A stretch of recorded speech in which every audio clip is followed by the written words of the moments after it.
everyone, and welcome to a very special presentation here at Collider, where we're talking about the new film, The Witch, which opens February 19th, and it's going wide, and we're here with writer-director of the film, which is remarkable, by the way, Mr. Robert Eggers. Thank you so much for joining us. Thanks for having me. This is such an exciting event for me because they usually don't let me do this, but they know how much I love The Witch, and they know how much I wanted to talk to you in particular about this movie because this is your baby. This is something you've been working on for a long time. And we were talking before we went live about how we both have New English roots, if you want to say. My family's from Watertown, Massachusetts. You're from, is it New Hampshire originally? Yeah.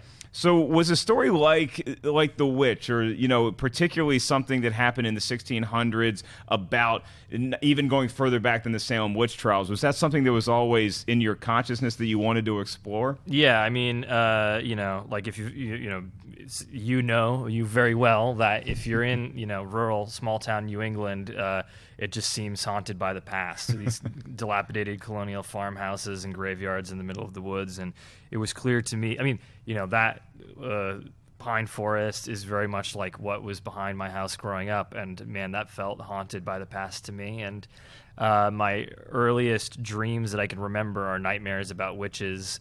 And the sort of folklore around witches in Salem was always something that was of interest to me. Not that it was necessarily the same as my dreams, but yeah. And so I wanted to make an archetypal New England horror story, and witches are the archetypal New England spook. And yeah, I wanted to make it like something that would feel like an inherited nightmare. Like a Puritan's nightmare. And it seems like something that's very personal to you because when you watch this movie, kids, you're going to feel like you're in the 1630s, which is 60 years before the Salem witch trials happened. Yeah, I mean, it was important for me to be like very early, like in the very beginning of the Great Migration, because this family is more vulnerable. I mean, like this, you're just so much more vulnerable. It's like what's really crazy about this period. It's like a short amount of time when it was almost like the Middle Ages in North America. I mean, their house has dirt floors. Their walls are made of like clay and dung. I mean, it's primitive. It's scary. It's a lot like my first studio out here in LA. I mean, and because when I see this family, when we meet them, you feel horrible for them because they're pretty much, if you had the Mayflower hit Plymouth Rock, they felt like they were like on the next boat. Like they got over there pretty quickly. And as soon as they're in this community, they feel the need to leave because they're so passionate about their beliefs and their convictions that they don't fit in with anyone else that is in that town. So then it's just them forging on their own. And like you said, they settle next to a forest that just looks so creepy and scary. And there's got to be something going wrong in there. Yeah, indeed. Well, something that was really interesting is that the real world and the fairy tale world in the 17th century were the same thing. And people everybody knew that witches were real. Like, it's not like if you call someone a witch, that meant something like really specific. Like, people really thought if I say you're a witch that you are a fairy tale ogress. Like, you are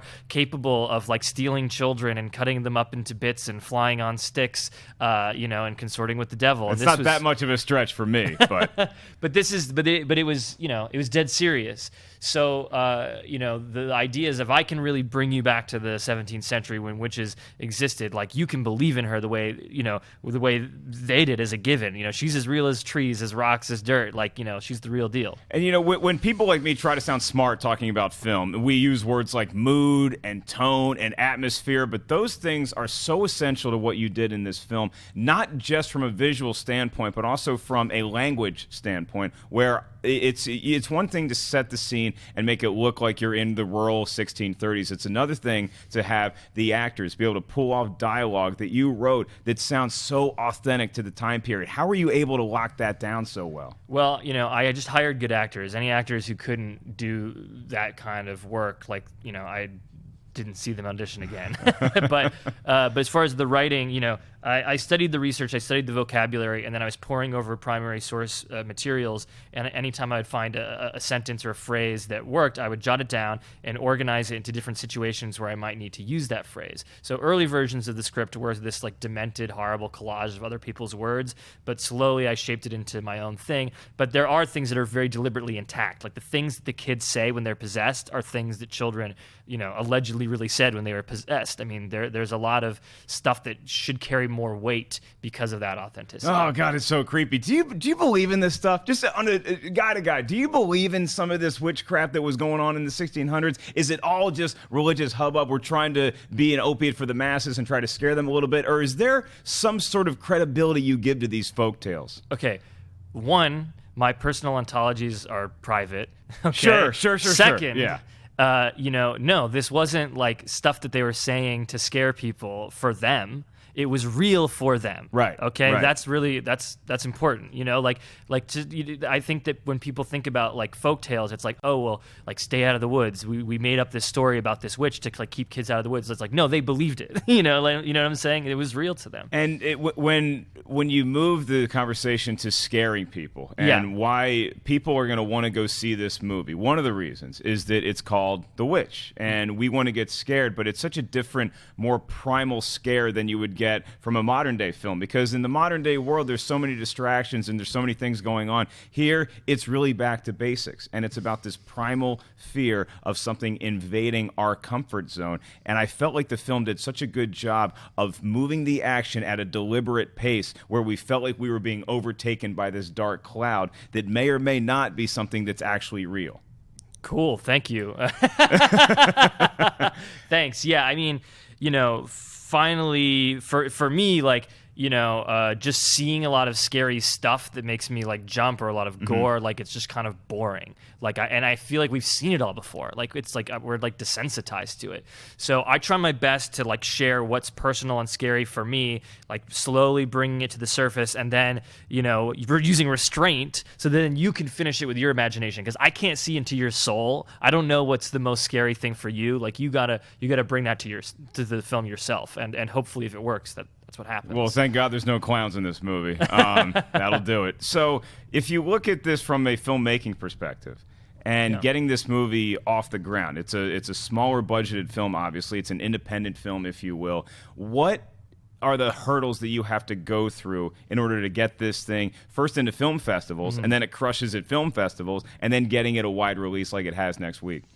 I mean, you just have to believe in the film. Like, I mean, early on, people would have wanted to make the film for like a lot less money, but I just kept saying no, because I knew that if it wasn't right, it wouldn't work. If I didn't have the money to like really bring people to the 17th century, The Witch wasn't going to work. So I had to just keep waiting to find the right investors, and it was complicated. And so it took 4 years, but it gave me more time to research. But then, as far as this wide release, it's really exciting. Like, I had no idea that the film would potentially have an audience like this, but of course, I'm humbled and honored and excited to share it with the world. And you got some nice hardware at Sundance too. Is it something where you win an award like that, you win Best Director at Sundance, and is that when you start to think, well, we really have something special here? I mean, obviously it was always special to you, but is that the moment when you're like, this is really going to appeal to an audience? I mean, getting an award at a film festival, I don't know if that necessarily says like an audience is going to go to a broad audience, but I think once people started, once the marketing started, once we started showing it at more festivals and genre festivals, and we kept getting the same kind of reaction, like regardless, that's when it became pretty clear that people might really want to see this movie that aren't just like history nerds or Satanists. It's got to be an exciting time for you, and I know that you have your background is somewhat steeped in Shakespearean dialogue as well. So it's such an accurate portrayal. I felt I'd never lived in 1630 that I know of, but it feels like you're there. So in closing, is there anything else that you want to say about The Witch as far as people who may be hearing about this film for the very first time? Just that, something that I tried to do was, like capture the feeling of pre-Disney fairy tales, and which they're dark and they're enigmatic and they're mysterious and they aren't like simple, but they have a real power to them that sticks with you. I mean, I'm not claiming that this film like does that, but that's certainly my intention. I'll make that claim. This film will stay with you after you see it. It is not one of those horror films that just relies on cheap jump scares. This is a movie that is going to get into your soul in such a primal, scary, fun way. You guys are going to love seeing The Witch. It is wide in theaters February 19th. Make sure you guys go check it out. We're so happy to have writer-director Robert Eggers here. Thank you so much for joining us today. Thanks for having me. Thank you very much. Okay, kids, that's all for us. We'll see you guys next time on another special presentation, probably with a different host here at Collider.